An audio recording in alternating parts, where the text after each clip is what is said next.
Hello, good morning students. हम William Butler येट्स के poem पढ़ रहे थे, a prayer for my daughter. तो सबसे पहले तो हम पोएम के इंट्रोडक्शन की बात करते हैं। The poem a prayer for my daughter is a poem by William Butler Yeats written in 1919 and published in 1921 as part of Yeats' collection Michelle Roberts and the Dancer. And it is written to Anne, his daughter, with Georgie Headleys, whom Yeats married after his last marriage proposal to Maud Gonne was rejected in 1916. ठीक है, so the poem is addressed to his daughter Anne. Yeats wrote the poem while staying in a tower at Thur, Balliol during the Anglo-Irish War, 2 days after Anne's birthday on February 26, 1919. The poem reflects Yeats' complicated views on Irish nationalism, sexuality, and is considered an important work of modernist poetry.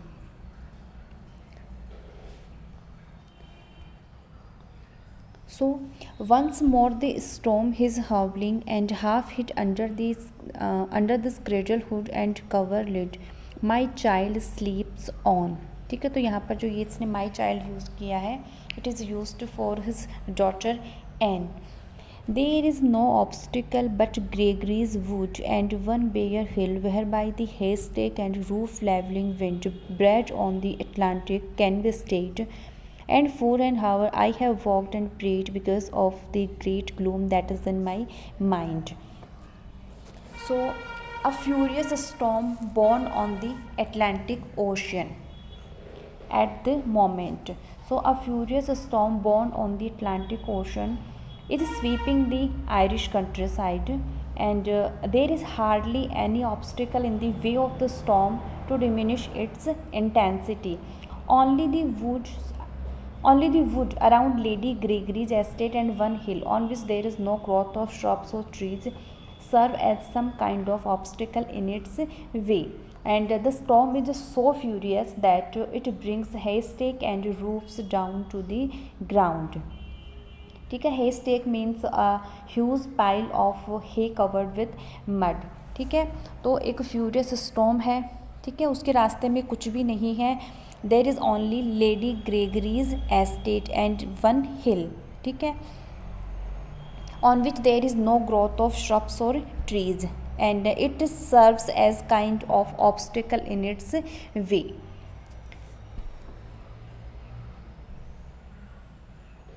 And 4 I have walked and prayed.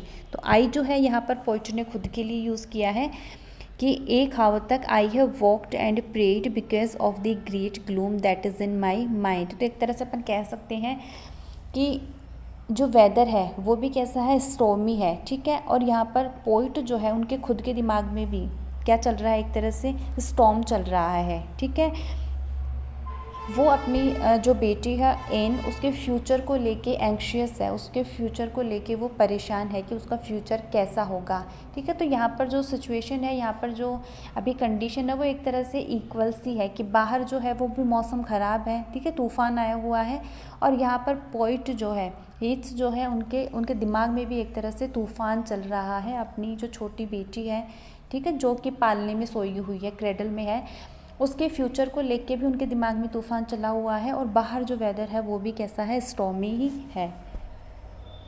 Next stanza है, I have walked and prayed for this young child an hour and heard the sea wind scream upon the tower and under the arcs of the bridge and scream in the elms above the flooded stream, imagining in excited reverie that the future years had come dancing to a frenzied drum out of the murderous innocence of the sea.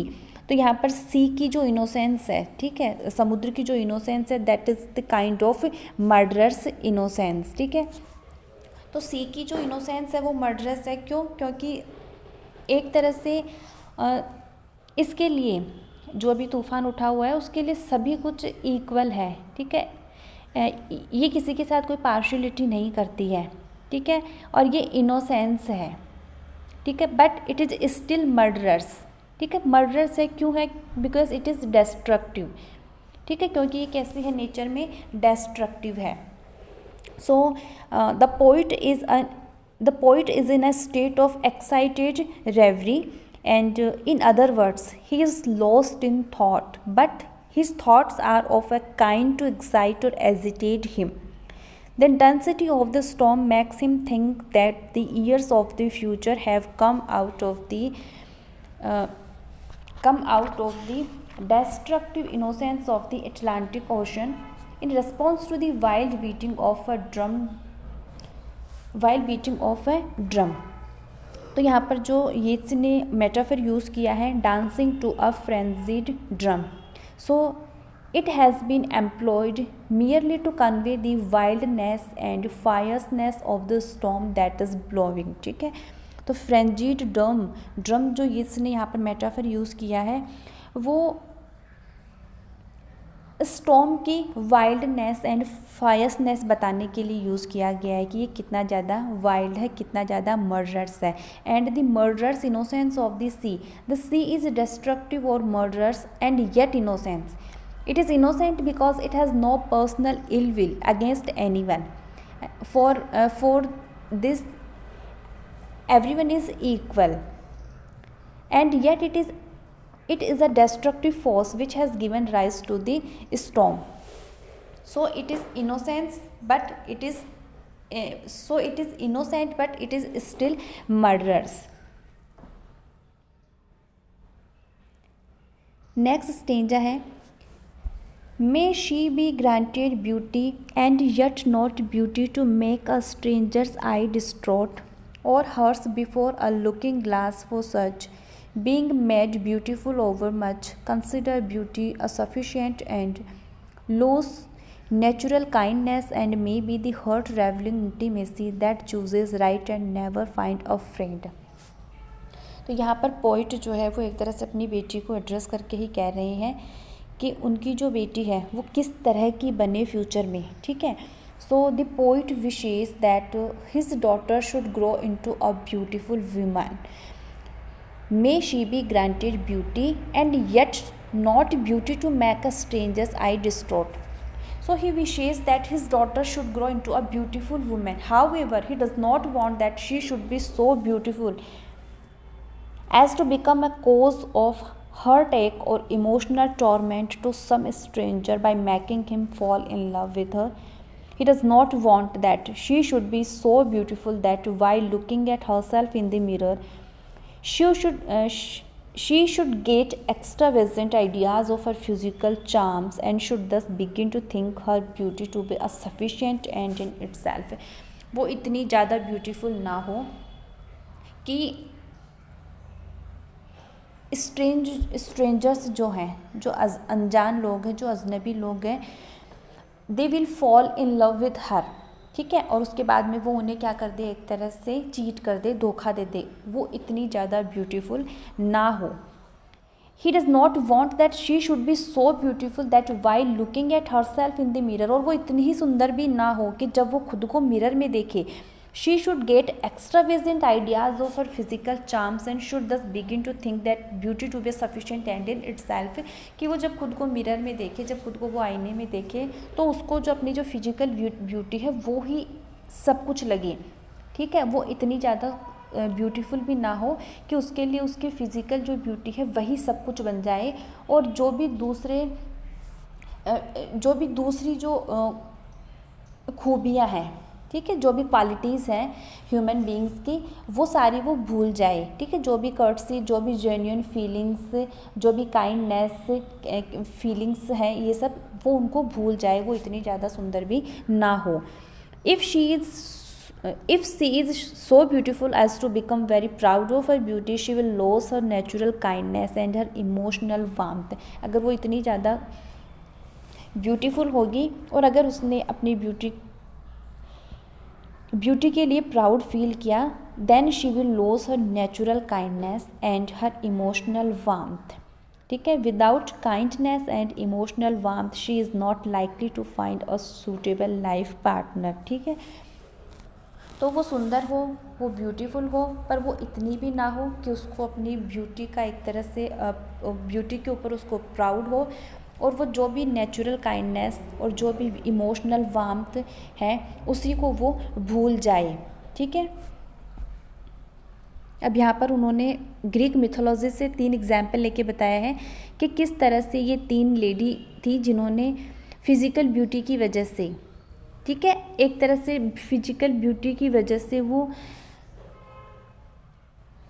Helen being chosen found life flat and dull and later had much trouble from a fool, while that great queen that rose out of the spray being fatherless could have her way, yet chose a bandy-legged smith for man. It's certain that fine women eat a crazy salad with their meat, whereby the horn of plenty is undone.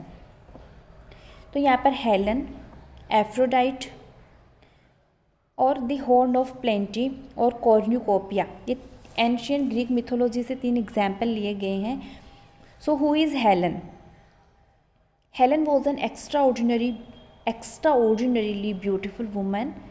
The Greek warrior and general Menelaus got married to her because of her great beauty. ठीक है, Greek warrior और general थे Menelaus, ठीक है, उसके साथ Helen ने शादी की थी। ठीक है, but her beauty had made her so proud that she found her life with Menelaus dull and boring. Subsequently, she ran away with a lover who was a Trojan prince. Her elopement with this Trojan prince led to a prolonged and bloody war between the Greeks and the Trojans. ठीक है, Helen, who was not happy with her husband, so she ran away with a prince. Thus Helen's beauty proved a curse to her and to others. ठीक है, तो एक तरह से Helen को भी यहाँ पर हेलन का एग्जाम्पल दिया गया है कि किस तरह से हेलन जो है वो बहुत ही ब्यूटीफुल वुमेन थी, और उसकी जो ब्यूटी थी, ठीक है, उसकी जो सुंदरता थी वो ट्रोजन वार का कारण बनी। ठीक है, अगला जो एग्जाम्पल है वो है ग्रेट क्वीन एफ्रोडाइट का, who is the goddess of beauty and love. She is believed to have emerged from sea foam. ऐसा माना जाता है कि एफ्रोडाइट जो है उनका जन्म हुआ था सी फोम से, ठीक है, समुद्र के झाग से. Having had no father she knew no discipline and therefore she was merely led by her whims, and because of her undisciplined independence of spirit she chose a husband who was most unsuited for her, and she got married to the lamb god Hephaestus. Thus even Aphrodite's beauty proved a curse to her because she was unhappy with her husband and developed an illicit love affair with another god. ठीक है, तो दूसरा example लिया गया है यहाँ पे Aphrodite का, जिसको कि माना जाता है कि उसका सी फॉर्म से जन्म हुआ था, एंड शी वॉज फादरलेस. ठीक है, फादर नहीं थे उस एफ्रोडाइट के, इसलिए शी न्यू नो डिसिप्लिन्ड. ठीक है, वो डिसिप्लिन नहीं समझती थी. And she got married to the lame god Hephaestus, but she was not happy with her husband, so she developed an illicit love affair with another god. ठीक है, third example लिया गया है द हॉर्न ऑफ प्लेंटी और कॉर्न्यूकोपिया. यहाँ पर जो ये एग्जाम्पल दे रहे हैं वो उन वुमेन के दे रहे हैं जो ब्यूटीफुल थी, लेकिन उनकी जो ब्यूटी थी वो ही उनके लिए एक तरह से कर्स बन गई थी. ठीक है, उस ब्यूटी की वजह से ही they lived an unhappy life just because of their extraordinary beauty. So in ancient mythology the horn of a goat represented as overflowing with flowers, fruit and corn. Thus it connotes plenty and prosperity.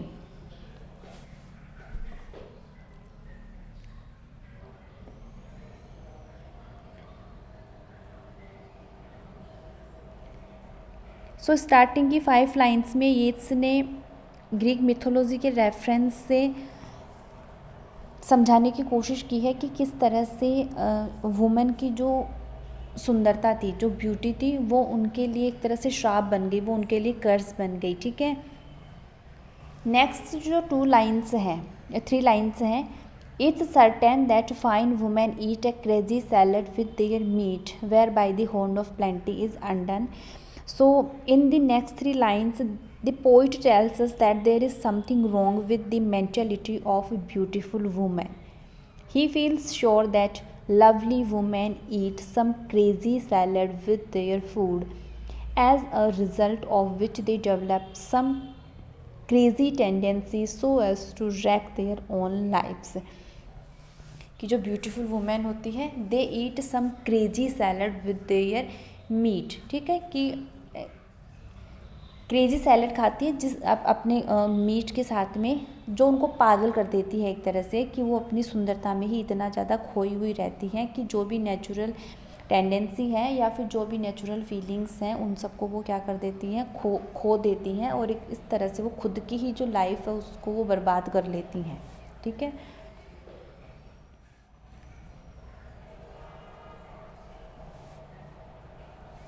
Next stanza है, इन courtesy I had have her chiefly learned, hearts are not had as a gift but hearts are earned by those that are not entirely beautiful, yet many that have played the fool for beauty's very self has charm made wise, and many a poor man that has roved, loved and thought himself beloved, from a glad kindness cannot take his eyes.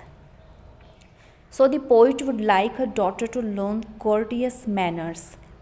Women who are not extraordinarily beautiful will not attract true lovers if they do not possess genuine courtesy and good manners, ठीक है। The hearts of men have to be won by courtesy and affection.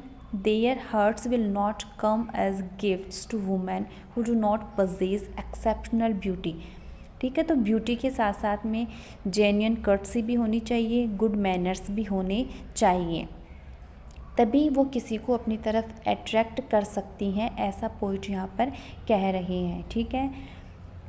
और वो चाहते हैं कि उनकी जो बेटी है वो भी ऐसी ही बने, कैसी बने। The poet would like his daughter to learn courteous manners, ठीक है। And the poet then becomes autobiographical and makes an oblique reference to his own futile love for the beautiful Maud Gonne. यहाँ पर एक तरह से वो ऑटोबायोग्राफिकल रेफरेंस दे रहे हैं कि किस तरह से ये जो है वो मॉडगोन के प्रेम में पागल थे एक तरह से, ठीक है। और वो फ्यूटाइल लव था क्योंकि मॉडगोन ने उनका जो मैरिज प्रपोजल था उसको रिजेक्ट कर दिया था, ठीक है। और मॉडगोन जो थी वो बहुत ज़्यादा खूबसूरत थी। So the poet behaved like a fool and fell in love with Mordaunt because of her beauty. Like a fool, he thought that she too loved him. Subsequently, he became disillusioned and realized that his passion for Mordaunt was a sheer waste of time.